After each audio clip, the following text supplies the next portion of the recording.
my friends, welcome to my YouTube channel. I am your host Indrani. Please subscribe my channel and press the bell icon button. Friends, मैं God से pray करती हूँ कि मेरे हर listeners subscribers के God अच्छी मनोकामनाएं पूर्ण करे और आप भी अपने दुआओं में मुझे ज़रूर याद रखिएगा। जय श्री राम। फ्रेंड्स, मैं आपको आज बहुत ही अच्छी और खौफनाक स्टोरी सुनाने वाली हूँ, तो आप लोग एंड तक सुनना और आप लोग ज़रूर एंजॉय करोगे। ये पहली स्टोरी जो है मेरे साथ शेयर किए हैं विनोद सक्सेना।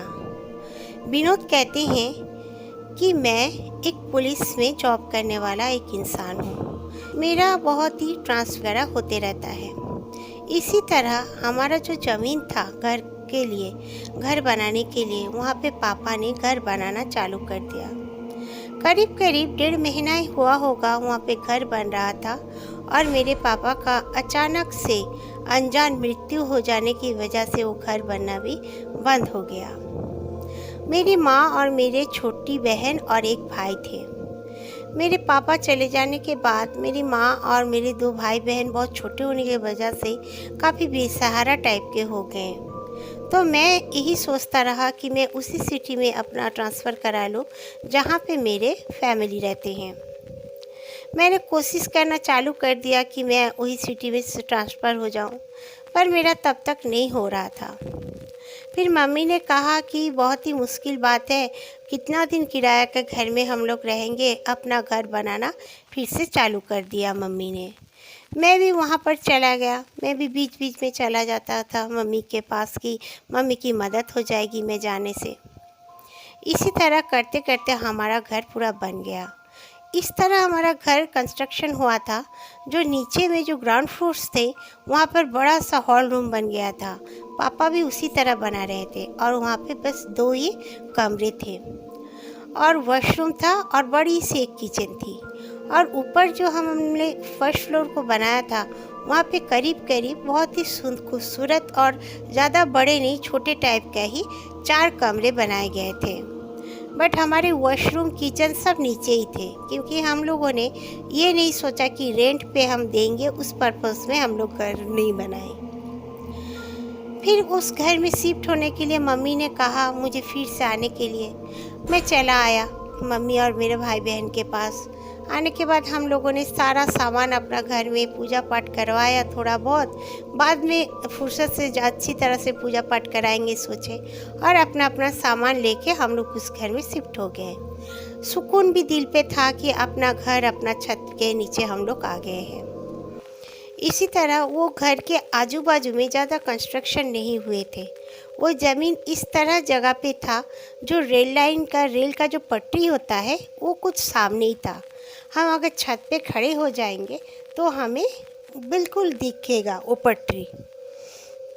अच्छा ही वहाँ पे जो सब जंगल जैसे छोटे मोटे बहुत ही पेड़ हुआ करते थे। बहुत ही अच्छा ही प्लेस था वो, हमें अच्छा लगा।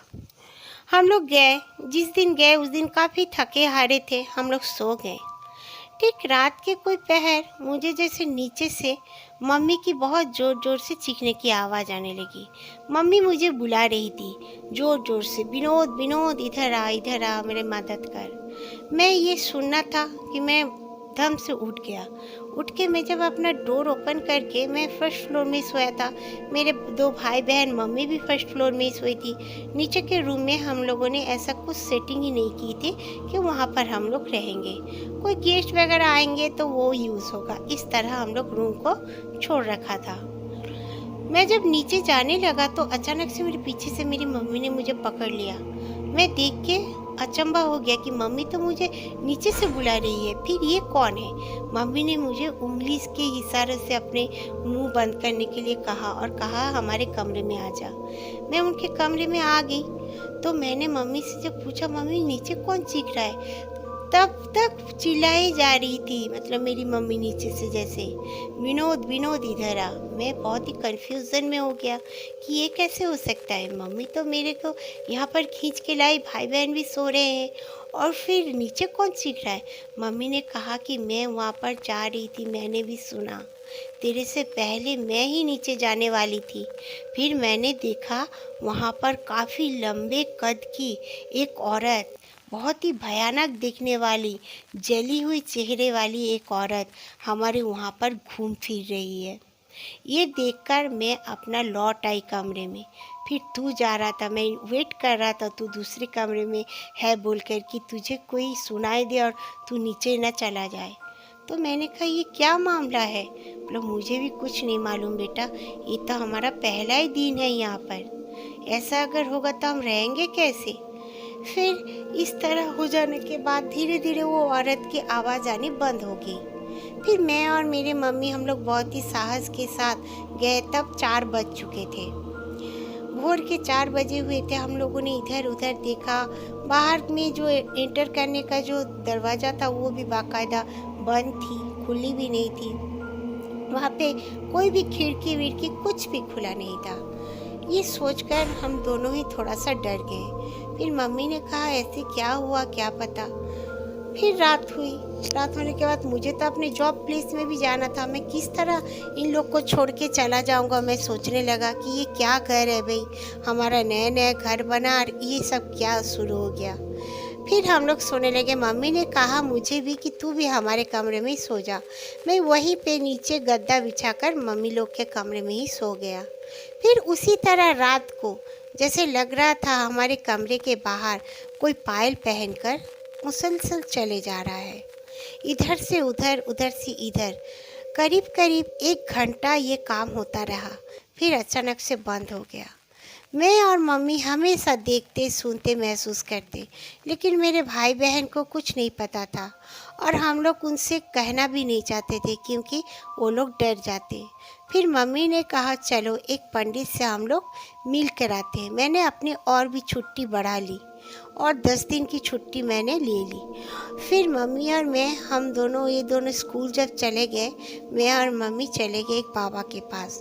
वो एक मंदिर था, कोई माता का मंदिर था।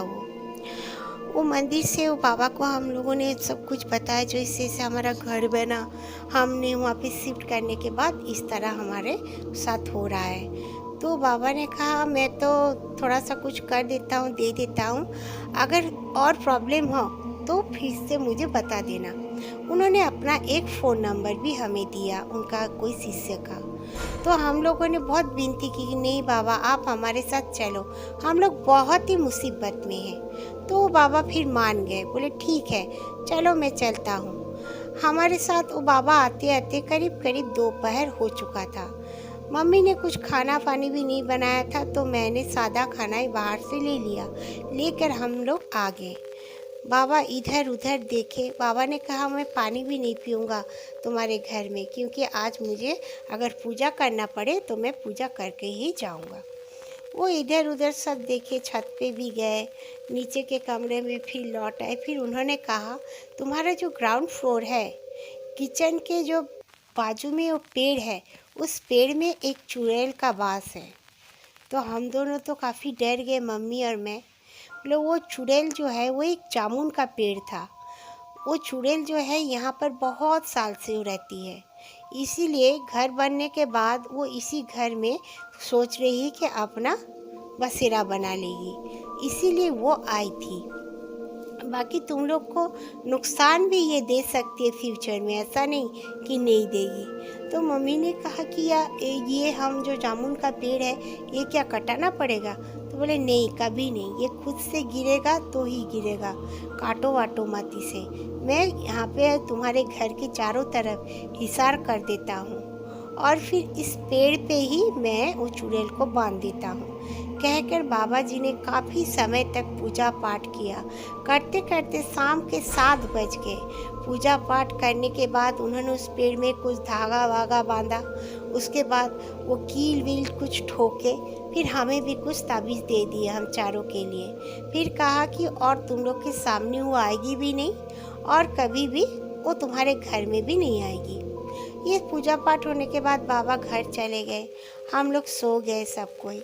फिर सोने के बाद रात को जब सो गए, फिर जैसे हमें लगा छत पे कोई दौड़ भाग रहा है, काफ़ी ज़ोर ज़ोर से दौड़ रहा है, भाग रहा है। उसके बाद अचानक से बाहर से काफ़ी रोने की आवाज़ आने लगी, जैसे किसी को बहुत ही प्रॉब्लम हो रहा है, कष्ट हो रहा है, उस तरह रोने का आवाज़ आ रहा था। मम्मी ने कहा कि कुछ मत सोच, बस भगवान का नाम ले और वहीं पे अपने बेड में पड़ा रहा। मैंने भी वही किया। करीब करीब और 10 दिन मैं उस घर में बिताया, लेकिन फिर कभी मैं उस चुड़ैल का कुछ भी नामो निशान नहीं पाया और मैं चैन से अपने जॉब प्लेस में आ गया। मम्मी से भी फ़ोन होती है, भाई बहनों से भी, लेकिन अब तक वो लोग कभी उस चुड़ैल को देखे नहीं है, ना ही महसूस किया है। लेकिन रात को अभी भी कहते हैं कि उस पेड़ से रोने का आवाज़ ज़रूर आता है। जब शाम हो जाती है, ढल जाती है, तब से ही वहाँ से रोने की आवाज़ और छत में जैसे कोई पायल पहन के चल रहा है, ये आवाज़ें आती रहती है। मम्मी अभी भी गुरुदेव को जाके कहते हैं कि हमारे घर में और कुछ नहीं है तो आप कुछ दीजिए। मम्मी हर महीने उनके पास जाती है और कुछ पूजा का सामान वामान लेके आती है और अपने घर में रख देती है। फ्रेंड्स, मेरे साथ इस तरह हुआ था। ये ज़्यादा भयानक आप लोग को नहीं लग सकता है, बट जिसके साथ होता है ना कुछ इस तरह इंसिडेंट, उसी को लगता है कि हाँ ये काफ़ी भयानक है, खौफनाक है। पर जिसके साथ बीते नहीं रहेगा वो लोग नहीं समझते। विनोद जी, आपने हमारे साथ अपना स्टोरी शेयर किया, बहुत बहुत थैंक यू। हम सबको बहुत अच्छी लगी है आपकी स्टोरी। और आगे बढ़ते हैं दूसरी स्टोरी की ओर। ये स्टोरी है विनीता मैम के। विनीता जी बताती हैं कि वो जब नए नए एक स्कूल में जॉब मिला उनको, तो वो बहुत खुश हो गई। उनका पढ़ाई वढ़ाई के 2 साल वो घर में बैठी हुई थी, ट्यूशन वगैरह करती थी, लेकिन उनको स्कूल में अप्लाई करती थी, लेकिन दूर में होने की वजह से कई बार उन्होंने खुद ही नौकरी करना वहाँ पर पसंद नहीं किया था। उसके बाद उन्हें जब सामने एक स्कूल में नौकरी मिल गई, उनको बहुत अच्छा लगा। वो अपने घर से स्कूल जाएगी, ज़्यादा लेट भी नहीं होगा, इसलिए उन्होंने वो जॉब एक्सेप्ट कर लिया और वो नौकरी करने लगी। एक बार क्या हुआ, एक छोटी सी बच्ची ने उनके पास आकर कहा कि ma'am may I go to washroom. तो वो बोले हाँ जाओ। तो वो चली गई बच्ची। जाने के बाद वो बच्ची का वो पढ़ाने लगी, फिर से वो बच्ची जाने के बाद वो बच्ची करीब करीब 1 घंटा हो गया, रिटर्न होने का नाम नहीं ले रही थी। तो उन्होंने कहा कि एक बच्चे को कहा जाओ तो देख कर आओ, वो लड़की अभी तक क्यों नहीं आ रही है, अभी अभी वॉशरूम गई थी, कुछ कितना समय हो गया। तो एक बच्ची जाके फिर उसे देखने गई। देखकर वो बच्ची चीखते चिल्लाते बाहर आ गई। सबने जब पूछा कि क्या बात है, बोले मैम वहाँ पर वो बेहोश पड़ी हुई है। उस बच्ची को जल्दी से जो स्कूल का ही मेडिकल होता है छोटा सा, वहाँ पर लेके गए। डॉक्टर ने देखा, फिर वो होश में नहीं आ रही थी, इस वजह से उनको पेरेंट्स को कॉल किया गया। उनके पेरेंट्स तुरंत आ गए। आने के बाद अपने बेटी का ऐसा हालत देख के वो लोग हॉस्पिटल लेके चले गए। जब हॉस्पिटल लेके गए, वहाँ पर वो करीब करीब 1-2 घंटे के बाद होश में आ गई। आने के बाद फिर वो बच्ची बताने लगी, वो करीब करीब 10 साल की ही बच्ची थी और क्लास 4th में पढ़ती थी। वो बच्ची बोलने लगी कि मम्मी मैं जब वॉशरूम में गई तो आईने में एक आंटी, बहुत ही बदसूरत वाली, जली हुई चेहरा वाली एक आंटी ने मुझे बुला रही थी, मेरा नाम कॉल कर रही थी और मुझे बुला रही थी। मैं जब डर के मारे भागने के लिए बाहर आई तो वो भी मेरे पीछे पीछे बाहर आ गई आईने से और मुझे पकड़ना चाहती थी। इसीलिए मैं चीख कर, ना जाने मुझे क्या हो गया था, मुझे कुछ याद नहीं। तो उसके पेरेंट्स बोले क्या ऐसे कुछ हुआ है पहले भी 1-2 लड़की के साथ, ऐसे कैसे आप लोग के पास हो सकता है? तो हम लोगों ने कहा ऐसे तो पहले कभी नहीं हुआ है, ऐसे कैसे हो सकता है? हम लोगों ने बहुत इधर उधर देखा, लेकिन कुछ भी हमें देखने को नहीं मिला। फिर एक दिन अचानक से, एक दिन दोपहर, एक बच्ची अकेले रूम में बैठ के अपना टिफ़िन खा रही थी। दूसरे बच्चे सब बाहर में थे, वहाँ पे कैंटीन भी जाया करते थे। वो बच्ची भी काफ़ी डर गई। उसने कहा कि उसके पास आके एक औरत बैठी हुई थी, बिल्कुल जली हुई चेहरे वाली औरत थी। ऐसे कई लोगों को, बच्चों को और यहाँ तक कि टीचर्स को भी दिखने लगा। वहाँ पे जो वॉचमैन था वो स्टोर रूम से कुछ निकालने गया था और निकालने गया जब, वो भी काफ़ी डर गया। उसने देखा वहाँ पे एक औरत, जिस तरह पेशेंट लोग ड्रेस पहनते हैं, उनका जो एक मखसूस एक कपड़ा होता है पेशेंट्स के ऑपरेशन वगैरह में पहनने का, उस तरह का कपड़ा पहनी हुई एक औरत उनको दिखी। वो वॉचमैन भी काफ़ी डर गया। फिर हम लोग को इतना तो पता था, जो जहाँ पे हम लोगों ने स्कूल बनाया था, पहले वहाँ पे एक कब्रिस्तान हुआ करता था। उस कब्रिस्तान के ऊपर ही हमारा स्कूल बना था। वो कब्रिस्तान करीब करीब 3 साल से बंद था।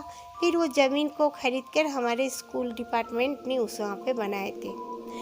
उसके बाद इस तरह से कई लोगों को, कई बच्चों को इस तरह दिखने लगे और बच्चों का तबीयत भी ख़राब होने लगा, बच्चे डरने लगे और कई लोगों ने तो अपना स्कूल ही वहाँ पे चेंज कर लिया, वहाँ पे स्कूल आई नहीं।